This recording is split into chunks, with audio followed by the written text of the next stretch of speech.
Well, hello once again. Welcome to another Crime Dive. My name is Crystal Sky, and if you're anything like me, you find yourself drawn to true crime cases. So that's what I talk about. If you like true crime, and you also want to feel better about your makeup skills, because God knows I don't know what the hell I'm doing, you should totally like, subscribe, and let's hang out together every Tuesday where I will take a deep dive look into a true crime case while slapping on the old clown paint. Yes, I made it. I actually don't know if this is going to air Tuesday, Wednesday, or Thursday because obviously I'm recording it right now and I don't know how long it's going to take me to edit. Yeah, as you may or may not have seen in my channel update, got the flu. Knocked me on my ass, so couldn't record on my usual date. I usually record like Friday evenings. It is now Wednesday when I am recording this, so I am way behind. So I will try to get this out on Tuesday, but like my update said, maybe Wednesday or Thursday. You might still be able to hear it a little bit in my voice. I'm way better, but oh my God, that really sucked. Also, just FYI, I'm just gonna say it right here. You may hear like some traffic noises. I've said this multiple times in other videos. I live on an extremely busy street because of the space that we live in. I don't have an area that I can like soundproof or anything. So sorry if you do hear traffic noises, but I really did want to get the video out for you guys. I will do what I can in post, but yeah, just FYI. May hear like some planes too, because we have a tiny little airport not too far from us. So yeah, sorry. There's a reason why I usually film in the evenings, you know? But yeah, the flu just really screwed me over. All right, and yeah, let's talk about today's case. It is a requested case. Tyler Manter requested this case for me. Thank you so much, Tyler. You have really given me some good ones, and do not worry, I have seen the cases you've suggested. I'm actively working on one of them, and yeah, you've really thrown some good ones at me. So yeah, let's go ahead and talk about today's case. Today, we'll be talking about the case of Mark Eskridge, all right? Have you heard of this case? This guy is creepy, all right? This case is honestly, I know, one of my personal nightmares. I feel probably a waking nightmare for a lot of people, especially women who live alone, especially women who live alone with their children. Yeah, it's a real creepy one today. It is also a real mindfuck. All right. Yeah, I'll be dropping a couple of F-bombs later because, again, I'll be quoting Mark directly. So yeah, might as well drop the first one. Yeah, this case is a huge mindfuck. All right. And we will get into it as I tell you the details. This case is a testament to eyewitness testimony not being the best evidence that one can have when trying to prove someone committed a crime, you know? And again, we will get into it. It's, like I said, a mindfuck.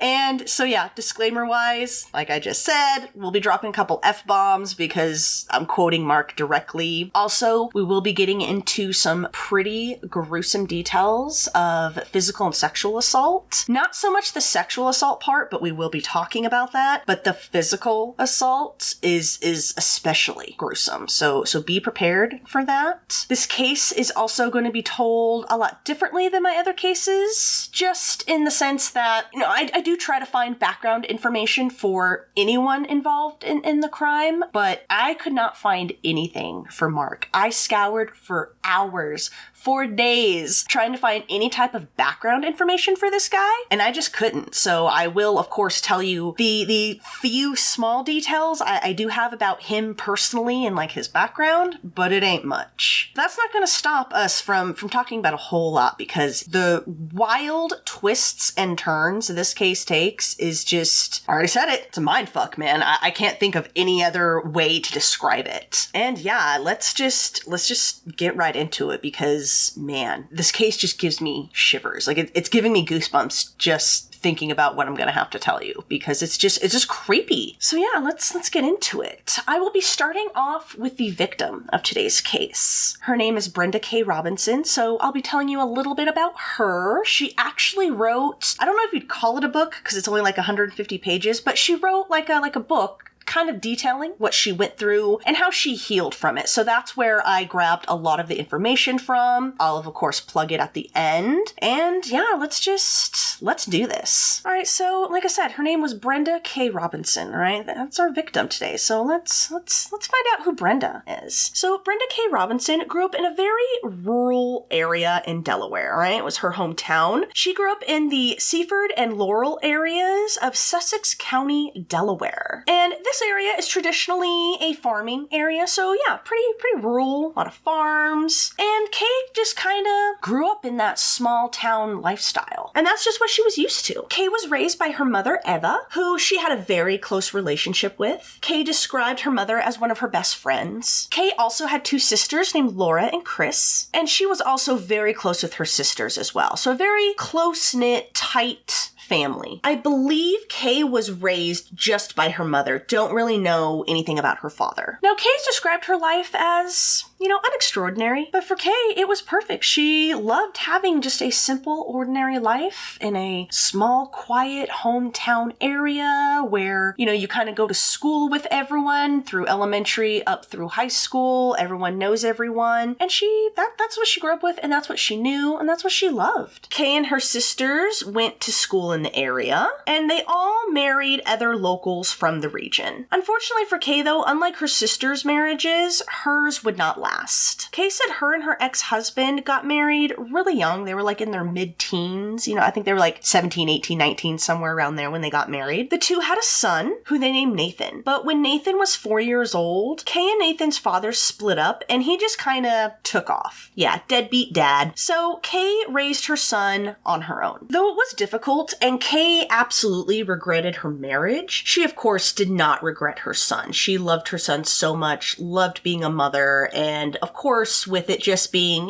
Kay and Nathan, they had a pretty close relationship. In order to support herself and her son, Kay worked for an insurance company as a salesperson, sitting down, helping people figure out what's the right policy for them. And I think she sold all kinds of insurance, auto insurance, home insurance, life insurance, that kind of stuff. Kay eventually started dating again and ended up with a steady boyfriend who would later become her fiance named Andrew Simmons. That's kind of really all I know about Kay. That's really all of the details she has given. So let's go to the year that the events of today's case take place, 1995. So it's 1995. Kay is 30. She's living with Nathan, who's 11, dating Andrew, and living in Laurel, Delaware with her son at the Laurel Village Mobile Home Park. And they're just living their lives. But on September 19th, 1995, on this date, Kay's life would change forever. And not for the good, of course. So the evening prior to this date, on the 18th, Kay is, finishing up doing her dishes. And she decided to call it a night at around 11 p.m. She was like, you know what? It's a good time to go to bed. Done with the dishes. It's a weekday. So yeah, might as well go to bed and prepare for the next day, right? Now, Kay's bedroom was located on one end of the mobile home. And you walked through the kitchen to get into it. And the kitchen is also where the front door to her mobile home was. Nathan's bedroom was located on the opposite end of the mobile home. And whenever Kay went to bed, before she'd go to bed, she made it a habit to, walk across the home to check on her son, and then she would turn everything off on her way to her bedroom. However, Nathan was not in his bed this night. He had actually fallen asleep in Kay's bed watching a movie, and rather than wake him, Kay decides, you know what, I'll just sleep in his bed tonight. I swear the lighting is making it look like I have two different colors on.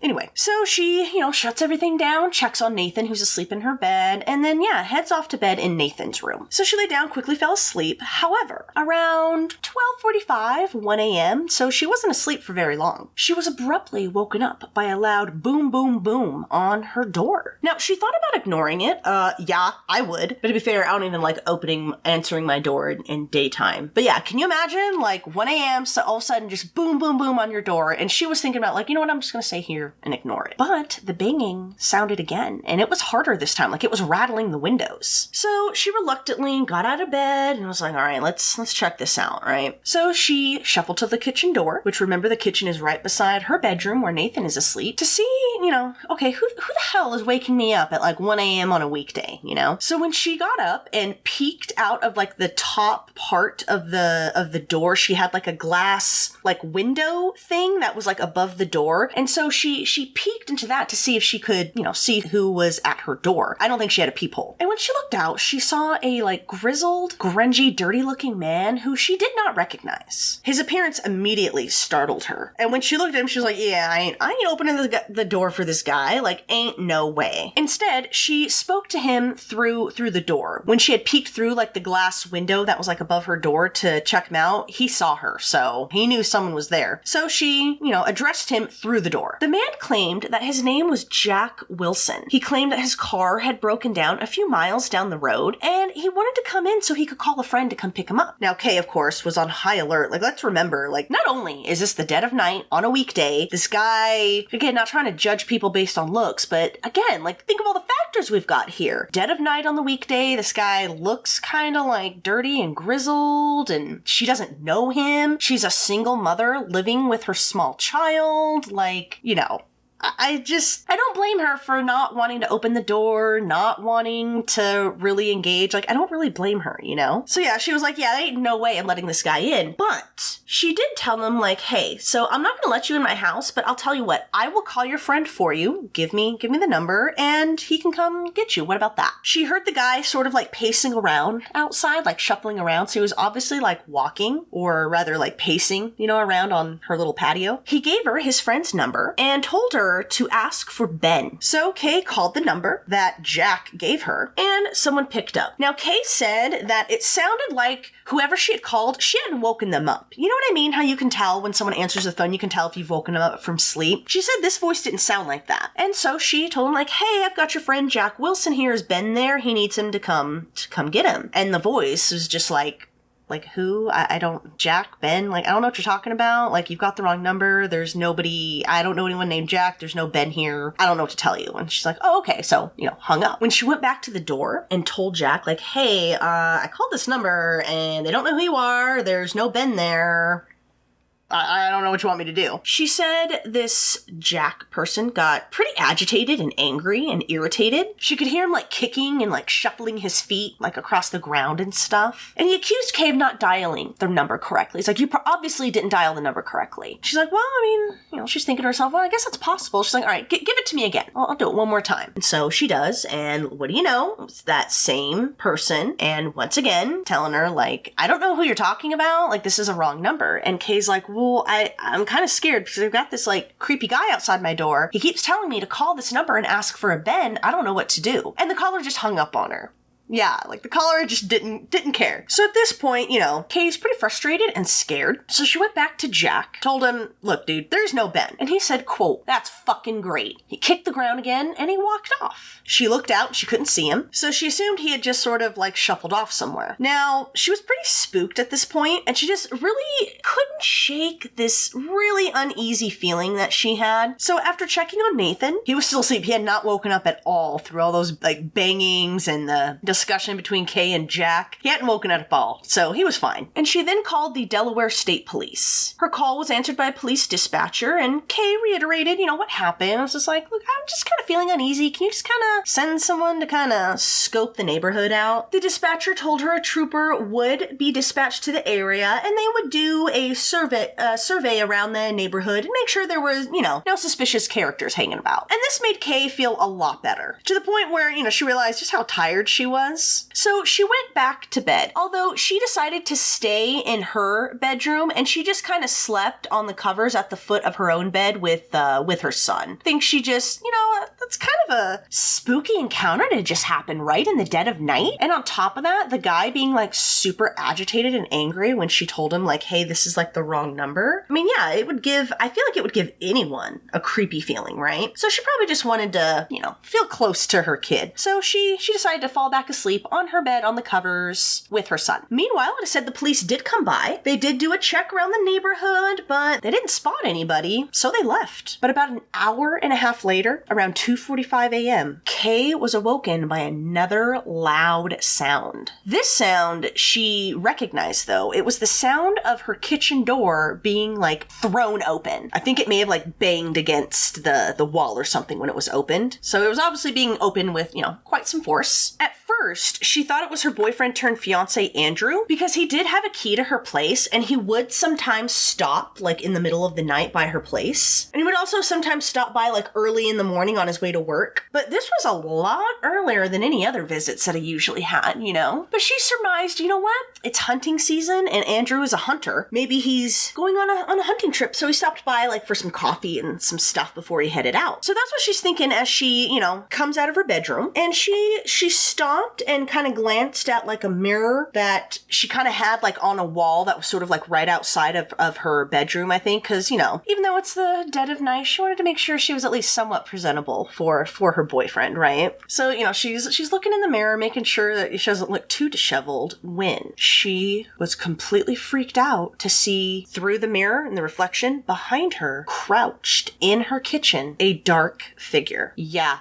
Isn't that spooky? That's like horror movie, like, level, man. Like, can you imagine? Like, you're in a mirror making sure that, you look all kind of prim and proper, even though it's the dead of night and you're asleep, making sure you're at least somewhat presentable for your boyfriend, and then you see some hunched figure crouched down in the kitchen. Like, that would creep me out. She recognized the figure as the grizzled Jack Wilson from earlier. Yeah. Are you freaked out yet? Are you freaked the F out yet? Oh my God. He was crouched down beside a trash can and was holding a butcher's knife. And he saw that she saw him, and that's when he leapt out and grabbed her. She begged him not to hurt her. He told her to, quote, shut up, that he wasn't going to hurt her, and he demanded to know if anyone else was in the home with her. She told him that yes, her son was asleep in the bedroom. She was scared that, like, if she had lied, that he would, like, lash out and do something really bad. Like, she didn't know what to do, and so she thought, I'd better tell him the truth and tell him that my child is here, because she didn't know what he was going to do. He could have ransacked the house looking for someone else, and that might have sent him off,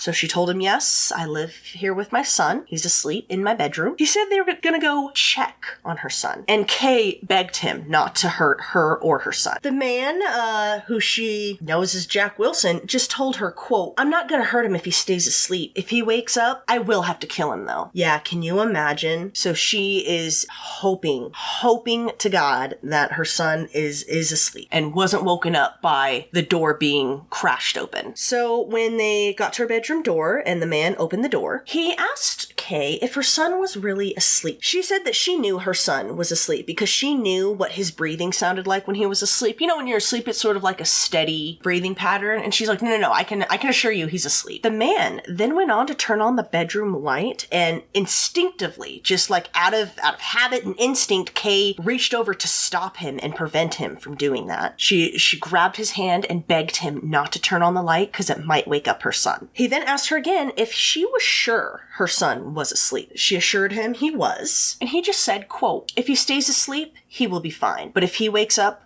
I will kill him. And when the man went to close the door, which had a broken hinge, it made a lot of noise, and Kay was petrified that this was going to wake her son up. She told the man that he had to lift the door as he pulled it closed, and surprisingly, he listened to her. Pulling her by her arm, the intruder, who she only knows as Jack Wilson, then led Kay into her living room and forced her to sit down on her sofa. She said he looked around as if he was, like, looking for something, and according to Kay, he had this, like, crazed look in his eye. He asked her if she had money or drugs. She said she had $7 and some leftover pain meds from a surgery she had. He asked her where the money was. It was in her cigarette case on the kitchen table, and by habit, Kay started to get up to go get it, but the intruder quickly set her back down on the sofa and told her that he would go get the money. So he went and got it, came back, and started just peppering Kay with all kinds of questions. He lit up her cigarettes, asking her in a taunting manner, quote, you don't mind mind if I smoke your cigarettes, do you? I didn't think you would mind. He asked her if she was expecting company. She wasn't. What time she had to be at work? 8 a.m. What time Nathan had to wake up to go to school? 6:30. And he just threw question after question at her. And Kay answered them, all the while just begging for her and Nathan's life. She told him he could have anything in the house, anything that at all. Anything that he wanted he could have if he would just leave them alone. He asked her again if she had more money. She said she was a single mother and didn't have much money. And it is when she said this that he got very irritated and said, quote, don't play that innocent victim shit with me. He then asked her where her purse was. And when she instinctively again leaned over to grab it, I think it was like on a table or something by the sofa, he forcefully grabbed it from her. Like as soon as her hands went to it, he like forcefully grabbed it from her. He then forced Kay into her son's bedroom and made her sit on Nathan's bed as he rifled through her purse. She told him like, hey, just take my checkbook, take whatever you want. Just please let me and my son go. But he ignored her and he looked over and noticed that there was some cash on Nathan's dresser. He demanded to know what that was. She said Nathan had done some yard work earlier in the week and that was his money that he had earned. The intruder then said, quote, I can't take that. It wouldn't be right. Isn't it so weird with some of these scumbags how there's like, I don't want to say a line they won't cross, but like it's kind of weird how there's like, yeah, certain things they won't do. Apparently, so breaking in to a person's home and taking her money and stuff, that's okay, but he couldn't take from her kid. Isn't that weird how that stuff like just works in their brain? Isn't that wild? He then completely changed gears and asked Kay where there was a clock. I'm guessing he wanted to know the time. She said she had a watch, and this pissed him off, and he demanded to know why she didn't have any clocks in her house. She said there was a clock on the VCR in the living room, and there was a clock on her coffee maker in the kitchen. He then demanded that they go and get her watch. She said she left it on the counter that separates the living room from the kitchen. So yeah, he dragged her back over there, and sure enough, that's where her watch was. But rather than follow her as she walked over to it to pick it up, he instead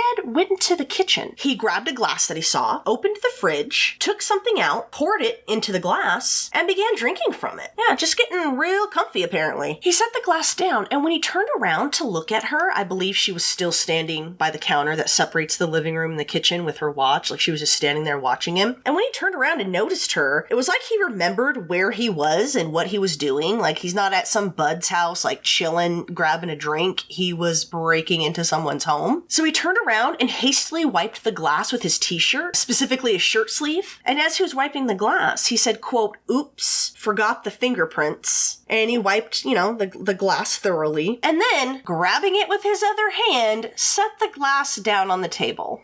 Idiot. I mean, you'd have to be an idiot to be doing this, right? He then told her, quote, I can't leave any evidence. I know that when I leave, the first thing you're going to do is call the cops. She tried to assure him that, like, dude, I will not call the cops. I promise I'll never call the cops. Again, telling him that he could have anything that he wanted in the house. Just please leave her and her son alone. Don't harm them. Just leave. Take what you want and leave. And then, in a very brief moment of hope, she heard him, like, utter the word leave and allude to maybe leaving her house. I think he was like mumbling to himself or something like that. It was like he was talking to himself. And yeah, when she heard him, she heard, the word leave, and like, even though she couldn't quite make out what he was saying, she picked up a word or two, and it seemed like he was talking about like leaving the house. But he just looked at her again, and again, his attitude seemed changed. And when he was like muttering to himself, his like attitude and demeanor slightly changed. And so she had like a brief moment of hope, like, oh, maybe he's getting cold feet and he'll like take off, But unfortunately, that wouldn't happen. He just looked at her. Again, his attitude and demeanor seemed changed from just a few seconds before. And he simply said, quote, I can have anything I want anyway, so shut the fuck up. He then grabbed Kay by the arm, clenching the knife in his other hand. Remember, he's had a butcher knife this whole time. Remember, I told you he was crouched in the kitchen holding a butcher's knife. He has had this knife the whole time. And forced Kay back to Nathan's bedroom. And it was at this time where Kay said she really started to panic, she had already realized the gravity of the situation she was in, but, again, she was telling him, like, hey, take what you want, just leave, maybe I can just tell him to take whatever he wants and he'll just take off. But when he was dragging her to Nathan's bedroom, this is when she really started to panic. And the first thing that flashed into her mind was like, there's only one reason he wants to drag me to a bedroom. She clung to the doorframe, not wanting to be forced in there. She was so petrified of what would happen to to her if she allowed him to get her into that bedroom. And as she's clinging to the doorframe, as he's trying to drag her into the room, a brief struggle ensued as he tried to get her to unclench from the doorframe, and she was holding onto that doorframe for dear life. He became increasingly angry as they struggled, and he warned Kay that he was not alone, and that she was actually lucky it was him and not his colleague who had broken into her home. Quote, "There was someone out there who was meaner than me. You should be glad I came in here and not him." He brandished the knife in her face, again, just trying to get her into the bedroom, getting her to let go of the door frame. Brandished the knife in her face and,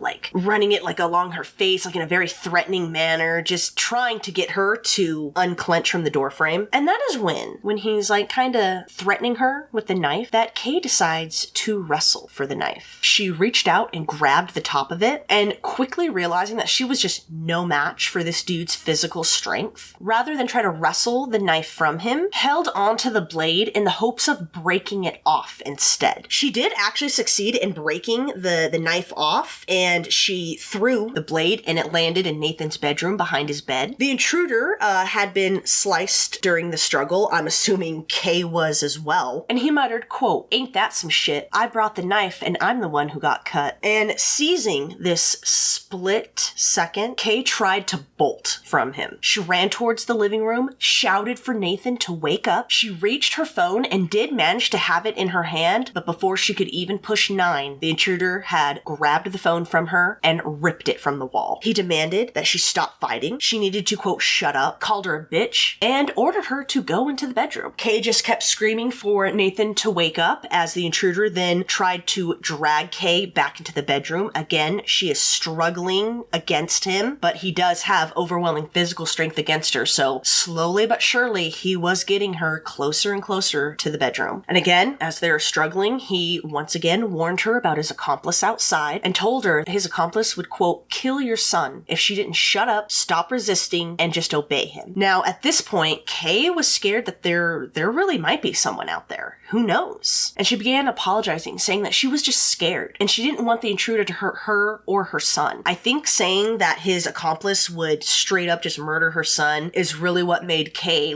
kind of stop and think damn, does he have an accomplice out there? She was thinking about her son first and foremost. So as she's, apologizing, saying "I'm sorry, I'm just scared, just please don't hurt me or my son," the intruder realized that he had gained control of the situation. He went to retrieve the knife blade from behind Nathan's bed, explaining that he couldn't leave any evidence behind. Kay promised not to call the cops, not to involve the cops, but it just fell on deaf ears. He then told Kay that they were going to go check on her son and see if she had awoken him. And when they checked in the bedroom again, Nathan was asleep. However, unbeknownst to Kay or the intruder, Nathan was awake, y'all. When they checked on him that second time, he was feigning being asleep, frozen and petrified in fear, not knowing what to do. I think it was her screams when she had briefly escaped to run across the living room that had awoken Nathan. The intruder then again dragged Kay back to Nathan's bedroom, ordered her to sit on the bed, and he lit another one of her cigarettes. He commented on the brand, they were Marlboro Lights, saying she was, quote, "a real cowgirl, yes you are."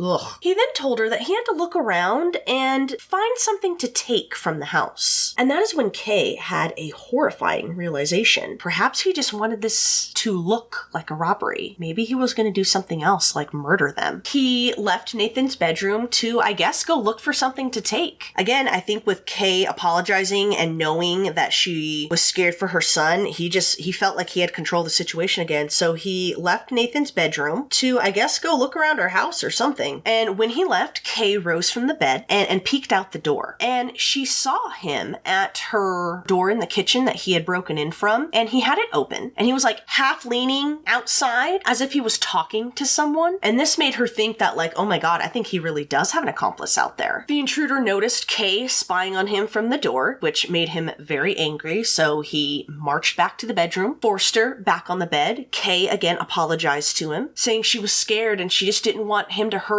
her son, and she was scared, just repeating over and over how scared she was and how she just did not want her son harmed. He then told her, quote, "This is how it's going to be. You're going to shut your mouth and stop fighting me, and you're going to let me tie you up. If not, I am going to kill your son. It is that simple." After making him repeat and promise that he would not harm her son, Kay reluctantly let the intruder tie tie her up. He bound her with a cut Super Nintendo cord, tying her hands behind her and tying her wrists so tight and with such force, they were numb before he had finished tying her up. He then left the room, and in that moment, Kay panicked, thinking that maybe he was headed towards her bedroom to get to Nathan, and she, made her way off the bed and managed to make her way into the living room, where he saw her fumbling through some dishes in her sink. When he turned around and saw her, he angrily said, quote, "You can't do a damn thing I tell you, can you?" She explained that she was sorry, she was just scared that he would harm her son. He told her, quote, "I said I wouldn't hurt your fucking son." He then got one of her steak knives, along with a roll of paper towels, and headed back towards Nathan's bedroom. He told her to follow him, and she obeyed, and she sat on the bed. She once again begged him to take anything, dude, my car, my purse, take literally every physical possession I own, just please, for the love of God, don't hurt me, don't hurt my son. She wouldn't go to the police, he could stop this madness now. She promised she would never report him, just please leave, just doing anything she could to maybe, perhaps try to reason with him. But he didn't care, and she was really petrified of what he would do to her son if he did something to her, She said at this point she had deeply regretted allowing him to tie her up, but again, her pleas and everything just fell on deaf ears, and he then took the steak knife and cut away her nightgown, first her left shoulder strap, and then her right, and it fell away, and then he cut away her underwear with the knife. He then made a move to kiss her, and instinctively, of course, she turned away, disgusted by him. I mean, of course, wouldn't you? That would just be your instinct, right? He told her, quote, "Now is not the time." He then picked up the nightgown he had cut away and wrapped it, kind of haphazardly around her head, wrapping it around her head and mouth, saying that he didn't want her to be able to make any noise. And even though he had wrapped it sort of haphazardly, she could still see through it, you know what I mean? He did wrap the nightgown very tightly around her head, so tightly that she was losing bits of consciousness throughout all of the attack that was to come. He fondled her at that point, making rude remarks about her body, and then when he was done fondling her, he then forced her on her stomach. And when she was on her stomach and she turned her head around, to see what he was doing, he just said, quote, "Turn your head around. You will not look at me and embarrass me that way. I mean it. If you look, I will have to hurt you. I will tell you when you can look." And it is at that point, on her stomach, hands tightly bound behind her with the Nintendo cord. Remember, very tight, he cut off the circulation to her hands pretty much. And a nightgown wrapped tightly around her head, the intruder then sexually assaulted Kay. Reports said the assault took place over 3 hours, although I believe it was 3 hours from the time he broke into her home from the time that he would leave. Now, during the attack, some sources said that he did talk to her throughout the attack, saying that he did live in the same mobile home park, that he had 2 children of his own. That's frightening. And yeah, just kind of talking to her as he's assaulting her. And man, I just can't, I can't imagine what Kay is going through. This is honest, this is one of my nightmares come to life. Some stranger breaking into your home and then sexually assaulting you. Oh my God. And then talking to her during it. For some reason, that makes it that's just sort of a cherry on top of this shit sundae. You know what I mean? It's just so awful. When he was done sexually assaulting her, still having her on her stomach, he then picked up the steak knife, pressed it firmly against the right side of Kay's neck, and quickly sliced across. He cut her from the front to the back of her neck. Kay said she could feel the blood pouring out of her, and that is when she began saying the Lord's Prayer to herself. He grabbed her neck again and repeated the motion, only going left to right this time, and he repeated this over and over, grabbing her neck and just slicing over and over. Oh my God. Kay eventually blacked out for a period of time, and she said that when she did wake up, the intruder was smoking a cigarette, standing off to the side of the bed, I think leaning against the dresser or something, and with a laugh said, quote, "Are you still with me, bitch?" And then that's when he jumped back on top of her, grabbed her head, yanked it back, and plunged the knife into the side of Kay's neck. Just forced it and forcefully pushed it through so hard and with so much force, it came out the other side. Yeah, God, that's just, dear God, dude. I was reading these details and I couldn't believe it. Kay said it felt as if her eyes were gonna bulge out of their sockets. And she said, dude, this really gives me the chills. She said she could look down and see the blade protruding out the other side, guys. As she's bleeding out, she could see it. He then turned the knife inside her throat, turned it, and she began spitting and dripping blood out of her mouth. And remember, her head is still tightly wrapped around the nightshirt. And again, I don't think he really covered her eyes or covered her eyes all that well, because she, again, could look down and see the blade. She could see him. Like, she could still see what was going on. The nightshirt, she could see, was quickly becoming soaked with blood. The intruder then forcefully yanked the knife out of her throat, breaking off part of the blade inside of her throat. And he then repeatedly stabbed her in the back. It was just like a frenzied, crazy stabbing motion. And he just stabbed at her back over and over and over. He used his hand to pound the blade into the bone at the base of her neck. Like, so I think he, like, you know, went like that. This was already a violent, terrible attack. And then, yeah, it just became like this frenzied, like, stab fest where he just stabbed her neck and then with his hand pounded the blade into the bone at the base of her neck. Kay said she heard her own neck crunching as he cut through her muscle and bone. She could hear it, guys. It's awful. Like, I have goosebumps right now. This is such an awful, horrendous attack. And as he's stabbing her in the back over and over in a frenzied, quick attack, he said, quote, "Are you still with me, bitch?" Like, over and over, like, gleefully. Like, he was enjoying this. Kay said that she just begged God to take her now. She was just thinking, like, God, please just let me die now. Just let me die now. Kay said that is when she decided to play dead. Because when he kept, you know, asking her, "Oh, you still with me, bitch? You still with me, bitch?" When she would go to, like, try to answer or, like, move or anything, he would just start stabbing her again. And so she decided to just play dead. She said at that moment, thoughts of her mother and her sisters came flooding through her mind. She again repeated the Lord's Prayer. And she said she then felt the intruder run his finger over her back, specifically over the base of her back. Turns out he had drawn a smiley face in Kay's blood on her back. And satisfied that Kay was dead, he just pushed her body off the bed and put a blanket over her up to her chin. I think she may have landed on her back. And he left the room. And again, she's laying there, you know, bleeding out profusely, trying to play dead. She said that she heard him fumble with, like, the phone, but she didn't hear him talk to anyone. And then she heard her door slam as he exited out the way he came. Now, Kay lay there, scared to move, but determined to get to her son if it was the last thing she did. She needed to make sure Nathan was okay. Guys, get this. After several attempts, she managed to get on her feet. Not only has she been brutalized and just, like, stabbed profusely in her neck and her back, remember, her arms are still tied behind her head and she still has a nightgown wrapped around her head, but she managed to get to her feet. She leaned against the wall for support, but she was unable to lift her head because of her injuries. So her chin just, like, rested on her chest, like this. So she was up like this, supported on the wall. Can you believe?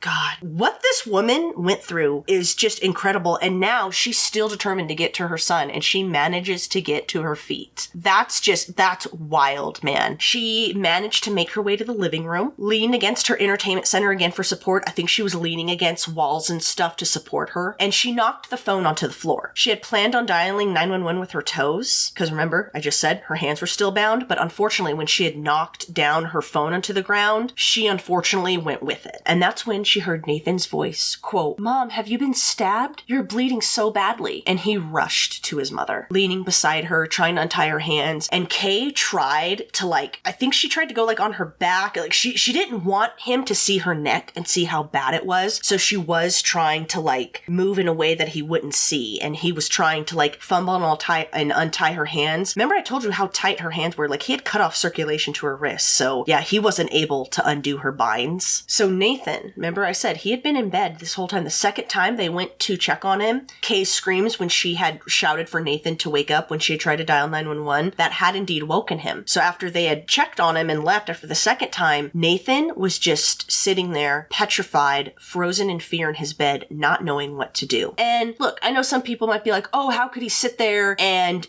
not go get help or whatever? Let's remember, he's an 11-year-old boy. An 11-year-old boy woken up in the dead of night, someone attacking his mother. Yeah, dude, of course he's sitting there petrified, frozen in fear, not knowing what to do. You know what I mean? Let's give the kid a break. He was 11 freaking years old. He had heard the intruder leave, and after several minutes of making sure he didn't come back and making sure he didn't hear anything else, that's when he had gotten the strength to get out of bed and he had found his mother. He asked his mother if he had left. She confirmed, and that's when Nathan rushed out the door. He checked outside to make sure no one was hanging around, and then he made a mad dash for the neighbor's house. It was their next door neighbor, a man named George, lived there, along with his mother named Paula. Kay said the next thing she remembered was George and Paula standing over her. Paula was on the phone with 911, and someone, I'm guessing George, bent down and cut the cord that was binding Kay, but she was so weak from blood loss and everything. Her hands had been cut off from circulation, and she was so weak that whoever had cut her binds had to place her hands in a more natural, comfortable position for her. She couldn't even move her arms. Paramedics did arrive, and on top of course, noticing the terrible, horrific, serious injuries she had, they also noticed the bloody smiley face that had been drawn on Kay's back. Prosecutor Paula Ryan would later say of the smiley face, quote, "The smiley face is one of those chilling details of a crime scene that seems to serve no purpose other than to sort of mock or demean the victim of that attack." Andrew arrived on scene at some point, and as Kay was being whisked away into an ambulance, she was on a gurney. She was able to speak to him, at least to some degree. She made him promise to look after Nathan and to keep him safe, and he promised that he would do that. She was rushed to a hospital in Salisbury, Maryland, where they discovered she had been stabbed in the back at least 25 times. Some reports said she was stabbed upwards of 28 to 30 times. Her neck was cut in 10 to 15 different places. Kay said, quote, "I basically felt like he was trying to decapitate me. I felt like I was in a horror movie." Her lungs had collapsed, so they had to insert chest tubes that were pushed in through each side of her upper body, and the damage to her throat was so severe, she had to be put on life support with a breathing tube shoved down her throat. As she was being prepped for surgery, thankfully with a lot of morphine to help with the pain, she demanded a pen and paper because she wanted to write down every detail while it was fresh in her mind. And as they were prepping her and she was writing every detail on the paper, Andrew, her mother, and Delaware State Police were standing over her bed. Kay said she remembered getting angry when a police officer then suddenly pulled the paper away from her. And she became angry because she wasn't finished, but then they showed her what she had written. Everything she had written, she had just written on top of each other. So it was just a big, giant scribbled mess. Kay ended up making a very slow, very painful, miraculous recovery in the hospital, with her mother and Andrew tending to her day and night. Kay's sisters watched Nathan, and they took turns going to see their sister in the hospital. And Kay was still scared the intruder could somehow still get to her, even in the hospital. And this feeling was just heightened when they moved her out of the ICU into a more general hospital room. And when she was taken out of the ICU, she was set up with a round-the-clock police guard. And when the police were able to interview her, she provided them with a lot of details. She distinctly remembered him touching the glass, smoking her cigarettes, handling her cigarette case, and she told him there has to be fingerprints there somewhere. And she said she became frustrated when the police kept probing her and asking her do you know the intruder? Because she was adamant, I had never seen this guy before. I have no idea who this guy is. He was a complete stranger. But throughout the attack, Kay had made a conscious mental note to try to remember every detail she could about his face. Quote, "He didn't blindfold me. I was making myself remember every little detail that I could about him, right down to the length of his fingernails." Apparently, throughout the attack in Nathan's bedroom, the attacker had also left the bedroom light on, so she was able to see his face that way as well. Remember, the nightgown didn't completely obscure her vision. At the crime scene, police were able to gather the fingerprints from the glass that he had touched. They actually had to store the glass in the freezer to preserve the prints until they worked on trying to lift them. And because she had taken such a cute, mental notes, Kay was able to provide the police with a detailed description enough for a composite sketch. The composite sketch was quickly disseminated to local media, neighborhoods, everywhere. The only thing the police did not reveal to the public was the smiley face detail. They specifically wanted to keep that out of the press so that it would be the one thing that,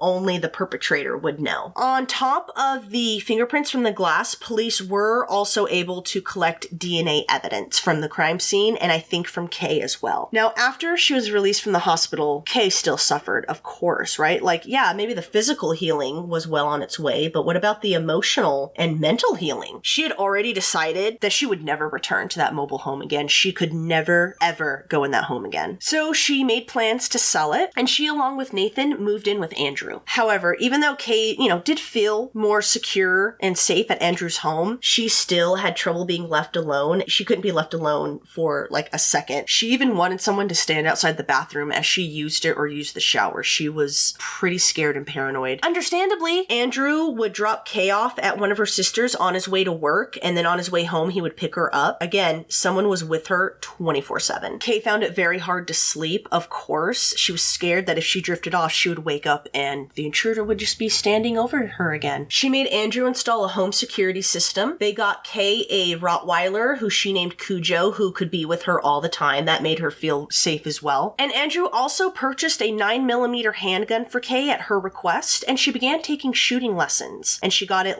licensed and all that. And this gave her some small sense of control, of taking control of the situation. Kay's case attracted local media attention, especially from those who lived in the same mobile home park as her. So there were a bunch of tips that came pouring in. And a couple of weeks after Kay's attack on October 1st, other sources said that it was October 2nd, at around 10:30 p.m., one of Kay's old neighbors, who lived in the mobile home park, called police about a suspicious character outside of Kay's mobile home. The neighbor reported that this suspicious character was kneeling down in front of her old home and praying at her driveway after lighting a candle. The neighbor reported the man was sitting in a red pickup truck, and when police arrived, they got a description from the neighbor, because of course by the time the police arrived, the suspicious character had left the area, so they got a description from the neighbor. And 2 hours later, in the parking lot of the Oasis truck stop located on US Highway 13, which was a little over a mile south of the mobile home park, police located a suspect who matched the description the neighbor had given them. So when a state trooper talked to this man, the trooper noticed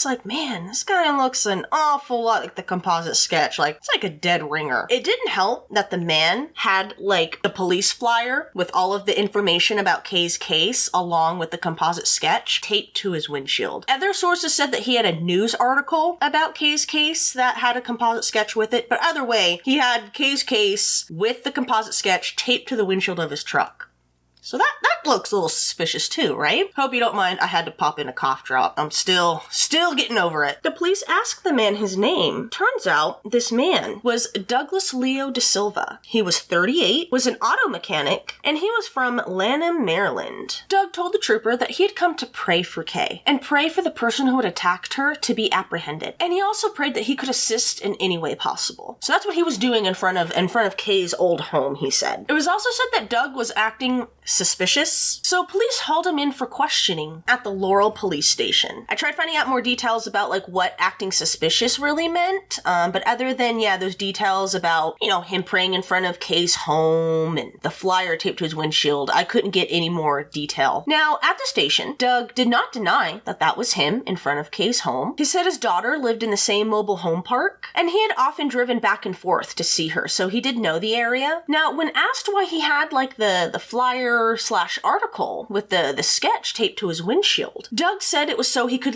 drive down the road and keep an eye out for the suspect. And he wanted the composite sketch so he could help suss the guy out. He also reportedly apologized for what happened to Kay. I guess other suspicious circumstances surrounding Doug involved the fact that he was a suspect in the murder of a 16-year-old Maryland girl, and this was only a year earlier. And he also did not have an alibi for the time of Kay's attack. So yeah, we've got all of this, right, in front of Kay's home. He's got the composite sketch taped to the windshield. He's acting suspicious. He was a suspect in the murder of a girl a year earlier, and he didn't have an alibi. Yeah, like all of these kinda did not make Doug look that great, right? Additionally, when he was brought in for the police station, Doug asked for an application because he always wanted to be a police officer. But what really piqued investigators' interest was when Doug filled out the application, and at the bottom, you know, when you sign your name, underneath his name, he had drawn a smiley face. I mean, when you have all of these strange coincidences and stuff, right? Like, of course police were going to be looking at this guy. I think it makes sense, don't you? Now, all throughout his questioning, Doug denied having anything to do with Kay's attack. He was sorry it happened, wanted to apologize for what happened to her, but he did not do it. That's what he kept saying. The police released him because, again, they didn't, you know, they had these, like, little hunches and a lot of, like, weird coincidences and stuff, but that wasn't enough to charge him, so they let him go. And the next day, after they had interviewed him, the police called up Kay and asked her to look at some photos. They wanted to do like a photo lineup. And Kay came down to the station, and when shown a 6-person photo lineup, Kay immediately picked out Doug's picture. And it was like immediately, apparently. Kay said, quote, "It was more like an animal reaction. So with the physical appearance and that, I was very confident that that was the person that attacked me." Police informed Kay that they had interviewed Doug, but they didn't want to tell her until after she had identified him, if she had. Kay was especially convinced Doug was the one who attacked her after she had done an in-person lineup. And in that in-person lineup, they had to speak and say a line. And Kay said after Doug spoke, she thought for sure this was the guy. Quote, "When I heard him speak, I thought that was the person that was in my home." Nathan was also asked to come in and identify Doug, which he did. Apparently, he had been able to sneak a peek of the intruder when they had come in the second time to check on him. And all of these factors combined just convinced Kay, without a shadow of a doubt, that Doug Da Silva was in fact the one who had come in and attacked her. Doug was arrested on October 5th as he was driving in Georgetown at a Hardee's truck stop, and he was charged with first-degree attempted murder, burglary, robbery, possessing a deadly weapon during a felony, and second-degree unlawful sexual contact. He remained behind bars after failing to post his $273,000 bail. Meanwhile, Kay attempted to grapple with the trauma she had experienced. She really dove into her faith, saying that she felt God had saved her that night, and she said it really helped her, like, navigate her way through this ordeal. But of course, this didn't stop the medical bills from rolling in. She was out of work, she was short-tempered, and she struggled, as I think many of us would, man. Are you kidding me? Like, I don't even know how I would even begin to try to heal and grapple with what happened to me, you know? Like, what Kay went through is just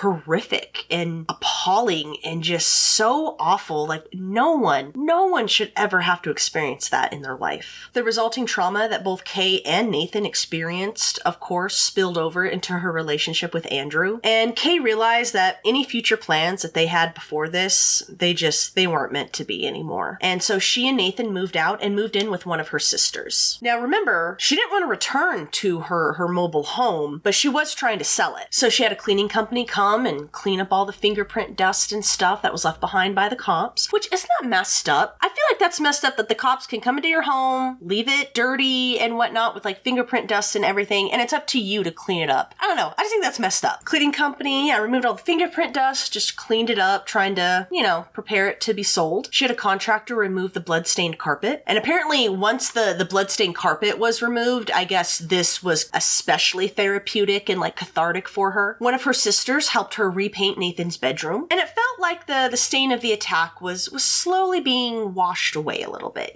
But of course, Kay was still struggling mentally and emotionally. On top of her gun and her dog, she began carrying pepper spray with her everywhere, even clipping a canister of it to her pajamas as she slept. But unfortunately, Kay was not done being violated quite yet. So she went to her mobile home one day. Her answering machine wasn't picking up, so she could check her messages, so she needed to go investigate why. And while she was there, she was checking her mail, and she talked to a neighbor as she did. He asked her if she had any luck selling her home, and she said no, not yet, which kind of surprised the neighbor because he had seen someone entering the back door, along with other activity that was happening. Like, people were obviously like in the home, and so the neighbor like thought like, oh, I thought you had sold it. Now, of course, when the neighbor's telling Kay this, she's panicked, and so she calls Andrew and was like, yo, can you like, she explains the situation. I was like, can you come over here and like help me check this mobile home? And so he did, and they went around to the back and found the back door ajar. Someone had broken in. They called the police, and when police arrived, they discovered that Kay's home, where she had been keeping all of her personal belongings, her and Nathan's, were completely gone. She had been robbed. Her home was ransacked. Apparently, a bunch of disgusting trash had broken in, stayed for a few days, going through Kay and Nathan's things, while urinating and vomiting in the bathtub. Because the neighbors had seen the for sale sign in the window, they didn't think much of like the activity going on at Kay's home, The neighbors also didn't, think anything of it when they saw people going back and forth and loading stuff in a truck, because again, they assumed Kay had sold the home. But in actuality, it was scumbags stealing all of her and Nathan's belongings. Bunch of trash, dude. Just scum. After everything Kay has been through, now she's been violated again. So Kay and Andrew actually decided to stay in the home, and this was with the hopes that the thieves would come back. Apparently, they had found a small stack of like boxes on top of one of Kay's TVs, and it was sitting by the door as if it was waiting to be picked up. So they're like, you know what? Let's stake out and see if these scumbags come back. So no one showed up, and the next day, Kay went to a friend's nearby mobile home park to place a food order, and while she was there, they got a phone call that Andrew had taken off after two young men with a gun, and he was chasing them from the mobile home park. Kay and her friend hopped in her friend's van. They told a neighbor who was outside to call 911, gave them Kay's address, and they took off. And they came upon Andrew chasing the men, who then started going separate ways. Pulling up beside one of the men in the van, Kay rolled down the window, and again, the scumbag was like on her side, and she pelted him right in the face with that mace that she always carried. And boom, that scumbag went down. They rolled up on the other man, did the same thing, and then the two men managed to, again, break off and head towards like some woods that were nearby. And by that time, the police had arrived along with the police dogs. And then the whole area was scoured and searched for the young men. As they were searching, they then got word that one of the men had actually ducked between two of the mobile homes and was actually still in the area. He hadn't taken off into the woods. I think he had like doubled back. They managed to track the man to his mother's house. Yeah, it was a very young kid, like 17, 18, and they tracked him to his mother's house. The mother tried to say that her piece of crap son wasn't there, but when the police arrived, he gave himself up. And apparently his partner had already been apprehended. I'm not quite sure how he had been apprehended. I couldn't find information about that. But yeah, so they got the two scumbags. The young man, the one who had been found at his mother's home, told the police that he had read about Kay's story and had sold all of her things throughout 2 states, claiming to be her boyfriend, by the way. What a piece of garbage. Or I'm already cussing. What a piece of shit. All in all, 5 pieces of human garbage were apprehended and arrested for the burglary of Kay's home, which helped Kay feel, some sort of sense of justice. But this feeling would be short-lived. So as Doug's case made its way through the court system, Kay had received word from the courts that Doug's lawyers were asking for a competency hearing. They wanted a mental evaluation of their client, and Kay was upset at the possibility of, Doug being found not guilty by reason of insanity. She was convinced that her attacker was ruthless and mean, not mentally ill. Those aren't mutually exclusive, just saying. But Doug ended up being found mentally competent enough to stand trial. Kay ended up missing his arraignment where he would plead not guilty because she had been waiting in the wrong courtroom and apparently no one had told her. But Kay would receive a huge shock when on January 2nd, 1997, the Delaware Deputy Attorney General contacted her and informed her that Doug DeSilva was being released, all charges dropped. This was just 4 days before his trial was set to begin. Turns out the fingerprints from the glass from Kay's home and the DNA that they had collected did not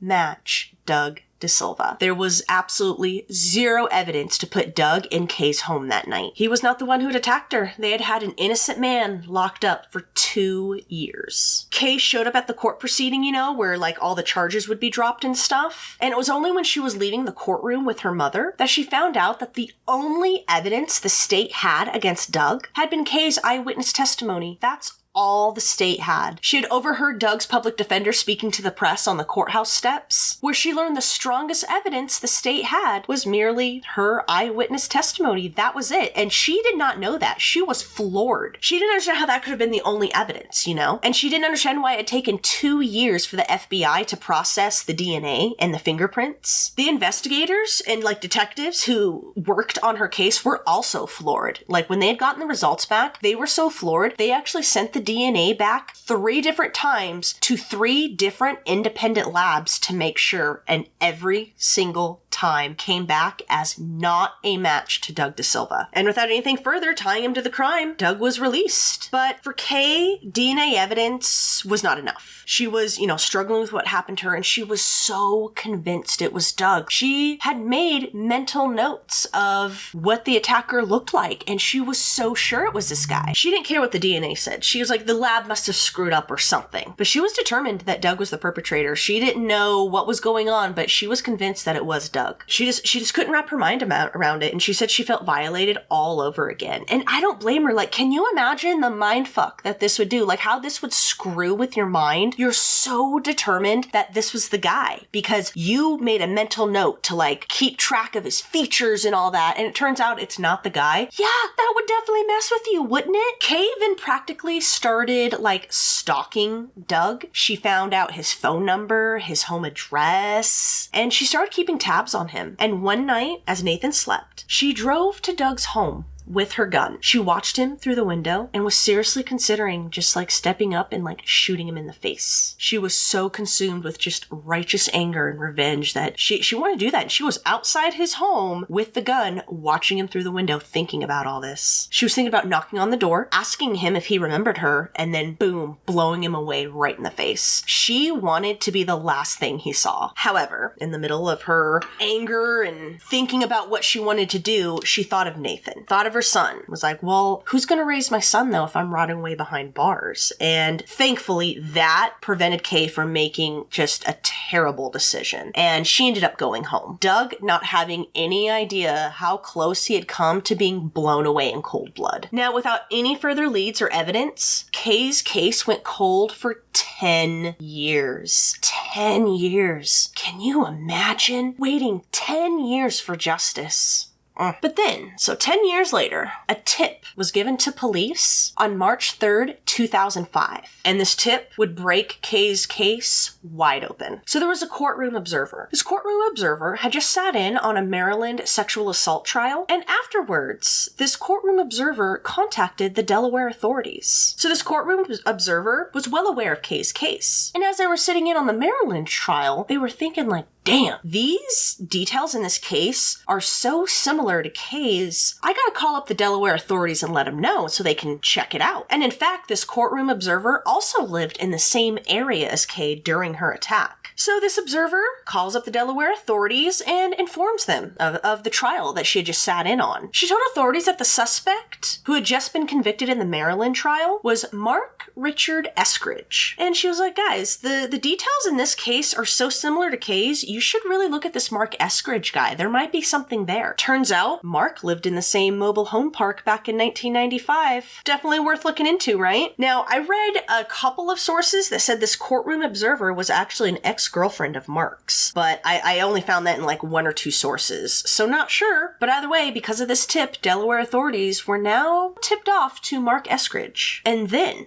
7 months later, in October of that same year, 2005, Detective Doug Hudson, who had been the lead investigator on Kay's case, received a phone call from police in Maryland, which was 30 miles away. The DNA that had been collected from Kay's case had come back as a match to 43-year-old Mark, who was already serving a life sentence for that Maryland attack. And this is where I would normally tell you a little bit about Mark, but I don't really have a lot of information. I'll tell you the tiny little bit that I was able to find. So Mark Richard Eskridge was born May 1st, 1962 in Laurel, Laurel, Delaware. His parents were F. Virginia and Jesse Eskridge, and he also had a sister named Virginia. He had an ex-wife and a daughter, and he also had a history with the law. So I found an article from May of 1995 where it described Mark was picked up and charged with robbery, theft, receiving stolen property, and making terroristic threats in Pennsylvania. He had reportedly stolen a Jerry's Kids donation box from a 7-Eleven. I guess an employee attempted to confront him, but he threatened the employee and then took off. Police later saw Mark, who matched the description of the perpetrator. He was hiding underneath a car or by a car or something, and they took him in and charged him, and I'm not sure what happened with that. I found one article talking about this, and I couldn't find any other. Yeah, it turns out back in 1995, Mark lived in the same mobile home park as Kay, in the same neighborhood. In fact, his house had a direct line of sight into Kay's bedroom. And it was believed that this is what enabled him to spy on Kay and suss out that she lived alone with her son. They also theorized that Mark had knocked on her door earlier in the evening to see if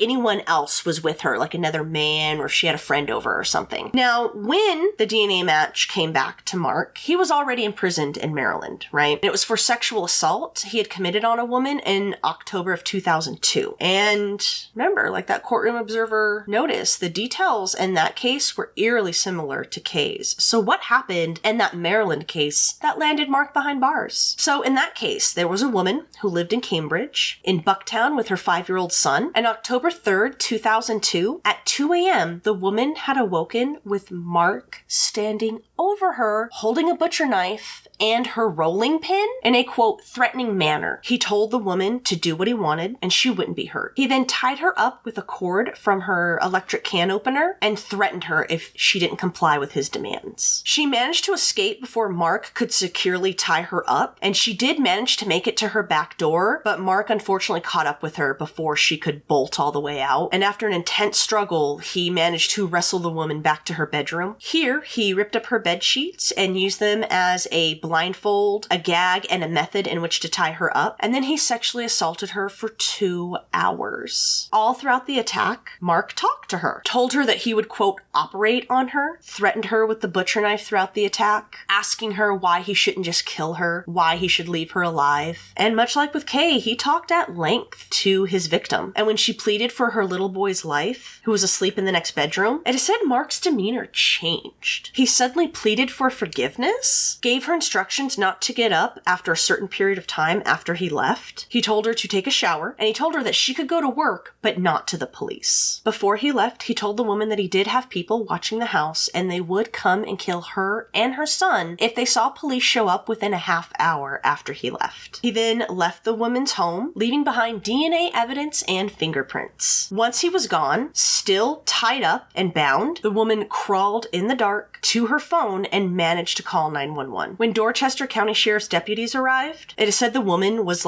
nearly hysterical at that point, and her binds, like with Kay's, were so tight they had to cut the binds. Remember, he just used bed sheets. They couldn't even untie them. They had to cut them. She was brought to the Memorial Hospital in Easton, where it was noted there was, quote, significant bruising and extremely swollen hands from the tight bindings which the perpetrator had placed around the victim's wrists, just like with Kay. Mark's DNA was also collected from her assault as well. At her home, when they were, covering the scene, investigators found out that one of the woman's neighbors had actually scared somebody off that very same evening. Someone had tried breaking into their home, and investigators were also able to take fingerprints from the doorknob that they had tried to break in through. And at the woman's home, detectives discovered how Mark had gained entry. He had knocked out glass from a front window, and in that broken glass, there was also a full set of fingerprints. The prints were submitted to a national database, and on July 26th, 2004, detectives at the Dorchester County Sheriff's Office were contacted by personnel at the Maryland Automated Fingerprint Identification System. They informed them that the prints that were collected from the scene were found to have a match to Mark. He was arrested at his home in Laurel, Delaware by Delaware police and was then extradited to Maryland to stand trial. And this was on July 29th. So just 3 days after they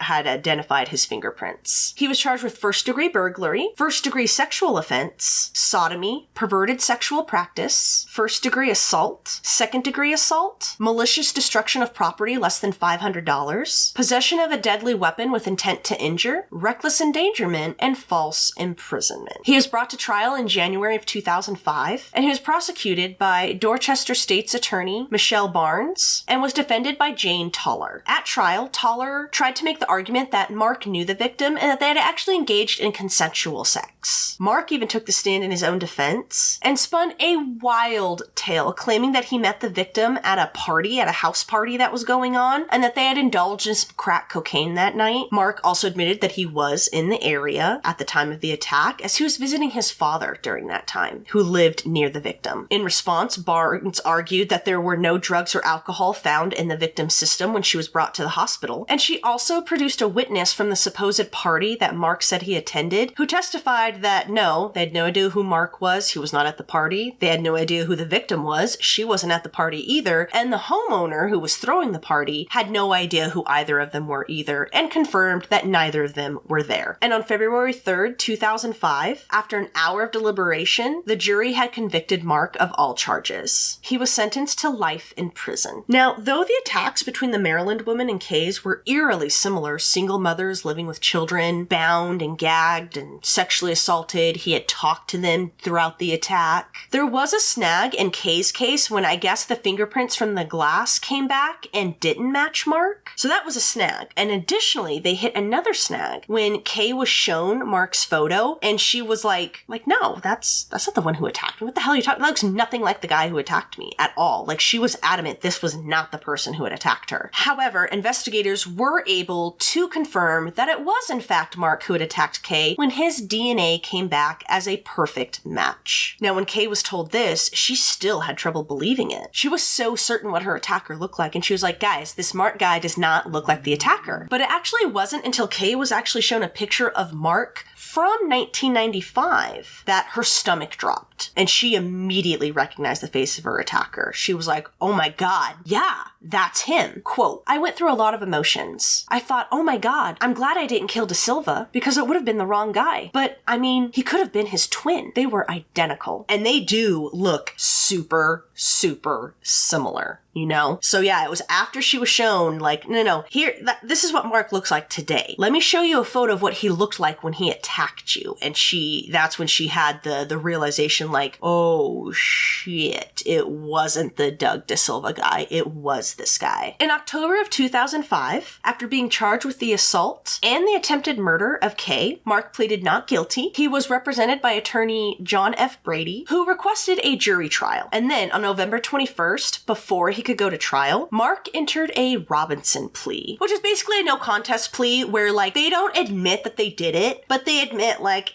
yeah, you've got enough evidence to convict me. Specifically, he had agreed that the state had enough evidence to convict him of attempted first-degree murder and possession of a deadly weapon during a felony. He was handed down another life sentence, plus an additional 20 years. And he is currently serving his sentence at North Branch Correctional Institution in Cumberland, Maryland. Nathan ended up growing up and having 2 children of his own, and Kay ended up writing like I said, I'm not sure if you would call it a book, because it's only like 150 pages or something like that, where she talks about her attack, and it's mainly about how she kind of dealt with it afterwards, the aftermath and all that. It's called When Death Comes Knocking. Yeah, written by her, and then I think it was edited or whatever by some reporter. It's a super quick read. It was very interesting to, kind of see what Kay was going through. Like I said, she really delved into religion afterwards. It's an okay book. There's some editorial mistakes,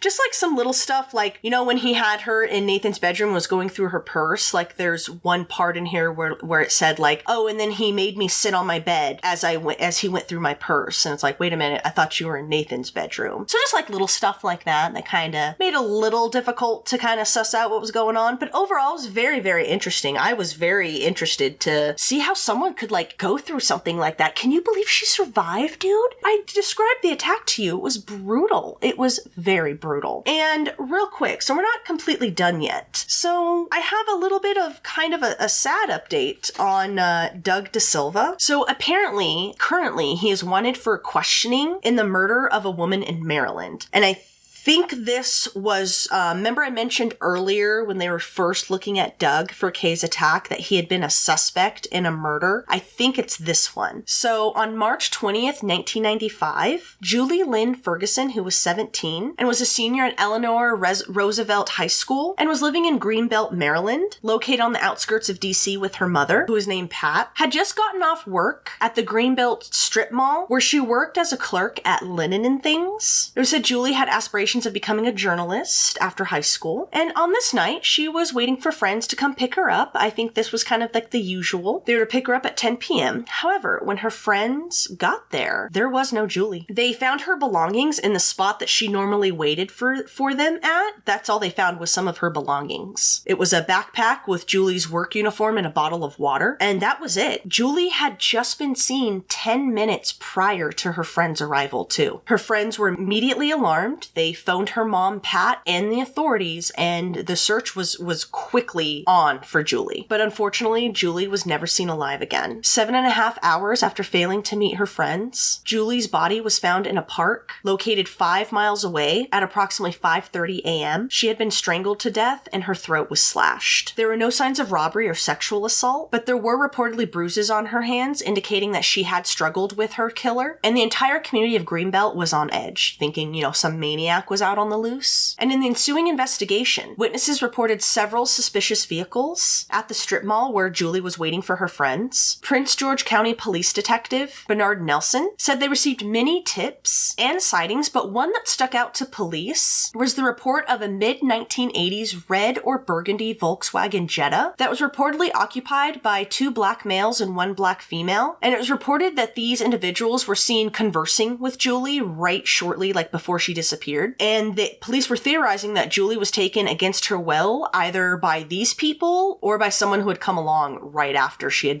got done talking to them. The individuals in the Jetta had never been identified or located. There was a potential suspect who police thought may be Julie's killer. It was a spurned admirer of hers. Apparently, Julie had rejected this guy on numerous occasions, and each time he hadn't taken it the best. This suspect was later convicted of a separate homicide and is currently behind bars. But according to Detective Nelson, quote, "We've talked to him on numerous occasions, even as recent as earlier this year," which was 2017, "but at this time, we have nothing to actually prove that he was involved. Her case remains unsolved to this day." And suspicion has also long been on Doug DeSilva, who lived just 4 miles from the shopping center Julie disappeared from. And apparently at this time, he was also traveling between Maryland and Delaware around this time very often, so he did know the area quite well. And the Prince George authorities did not say Doug was a suspect, only a person of interest. Maryland police said they interviewed him a couple of times. Quote, "He didn't have a solid alibi of where he was at that time. He provided some statements that would indicate that he could possibly be involved, but nothing that would actually push it over the edge where we can charge him." And I guess, ever since then, suspicion has been on Doug DeSilva in Julie's murder. Doug's family says that he has currently disappeared. They haven't seen him in 16 years as of 2017, and they were unaware of his current whereabouts. His daughter, April, says that she has been trying to locate her father so that he could clear his name. Quote, "I've contacted all kinds of people. I've contacted Social Security. I have a whole file of places I've contacted about this." And April hopes that, if her father came forward, he could clear his name. And in the meantime, Julie's mother just continues, holding out hope that her daughter's case will be solved one day. Quote, "Somebody out there knows something, and I just wish they would come forward and tell their story." Julie's high school friends have set up a Facebook page for her in order to keep her case active and share information, and they are currently offering a $25,000 reward for any information that leads to an arrest and indictment. Doug's daughter, April, was also very critical of Kay's book here. I guess she was pretty pissed off that,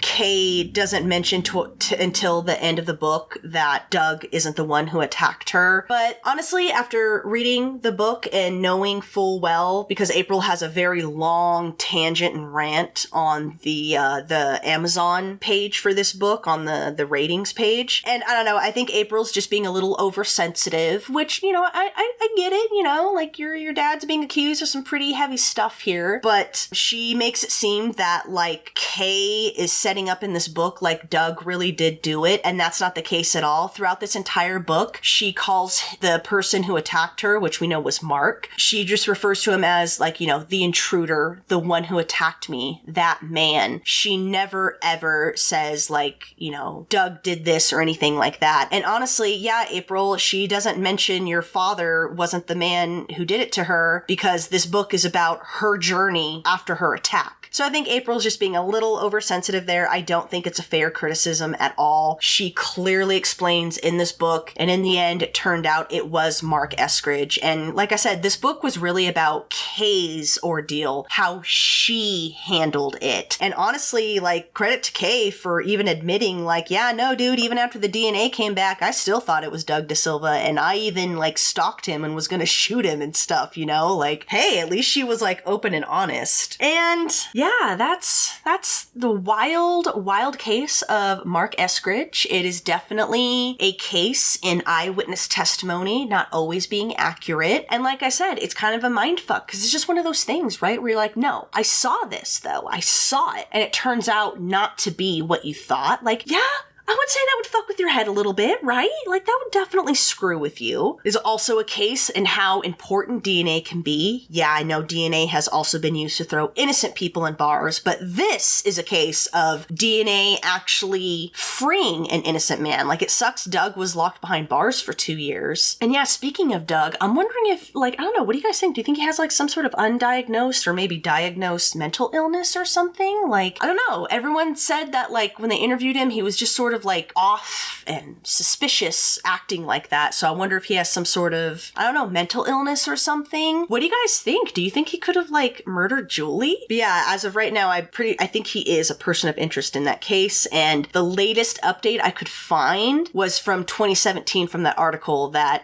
April, his daughter, was saying like, we don't know where he is. He's taken off and we haven't seen him for 16 years. Don't know in 2022 if they have found him, if they had cleared his name or what, I'm not sure. But yeah, isn't this just a wild case? Like, oh my God, like one of my nightmares, man. Can you imagine waking up and there's an intruder in your home? Like, oh my God, that's one of the worst violations. That's your home. That's where you're supposed to feel the most safe, right? Oh my God, what Kay went through, man. I can't believe she survived that. Can you believe that someone could survive that? Man, it's just wild. And what do you guys think about Mark? So what are we thinking here? Drugs, mental illness, combination of the two? I just thought it was weird when Kay was talking about when she thought maybe there was some hope that he would take off because she heard him like muttering to himself and muttering about like leaving or whatever. I don't know, maybe he has some sort of mental illness and he was like talking to someone that wasn't there or something. I don't know. Another thing. So remember when Mark said that he had an accomplice out there? Apparently, there's no evidence to support this, by the way. This is just chatter on the internet. But there are some people who wonder if Mark and Doug have some sort of connection to each other. Could Doug have been the accomplice that was waiting outside who Mark was talking to? Maybe there was nobody outside. Maybe Mark just did that to further sell the lie that he had an accomplice out there. If he had mental illness, maybe he thought he was talking to somebody out there. I don't know. These are just the questions I have. There are so many unanswered questions in this case. I tried really hard to find background information on Mark. Dude, I could not find anything. I couldn't find anything. So I don't know if I'm just an idiot. I mean, I am, but I don't know if I just really failing at the Google and the newspaper.com search or what, but I could not find anything because I would love to know what Mark's background is. Like, obviously he has a lot of issues with women and kind of makes you wonder, right? Like, does he have more victims out there? I mean, they have his DNA though, so hopefully if he does, they can find out because, right? Guys like Mark, they don't just stop at 1 or 2, right? They stop when they're caught. I don't know. Those are just my thoughts. Please tell me all of your thoughts. I really hope I was able to tell this case like clearly. I'm still under like the effects of like cough medicine. I still feel a little bit loopy and stuff, so I hope I was able to explain it in a clear manner. Sorry, I'm sounding kind of raspy here. I still have it in my throat. I'm still fighting it off, so hopefully my voice isn't too, you know.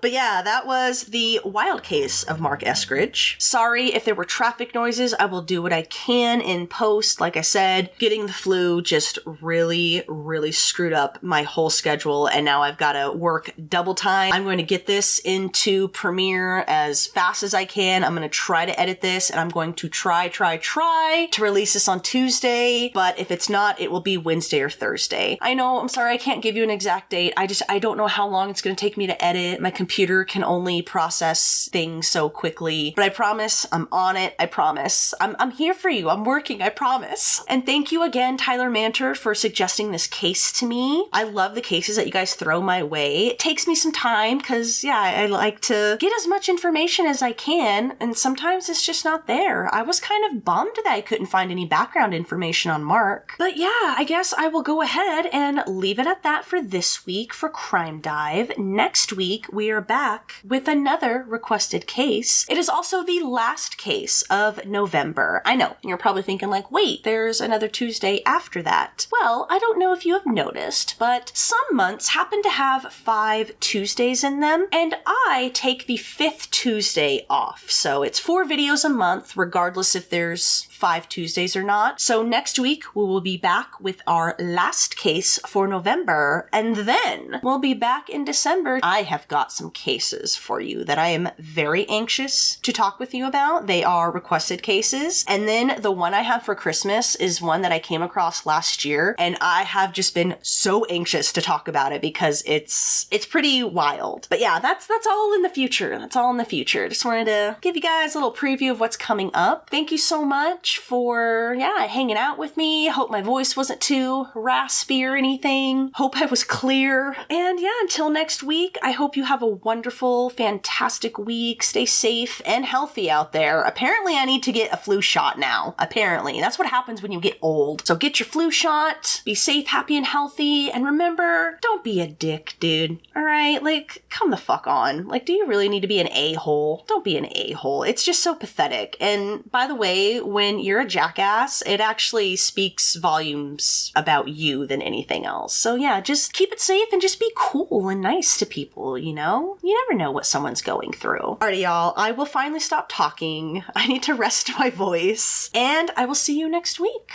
Bye-bye.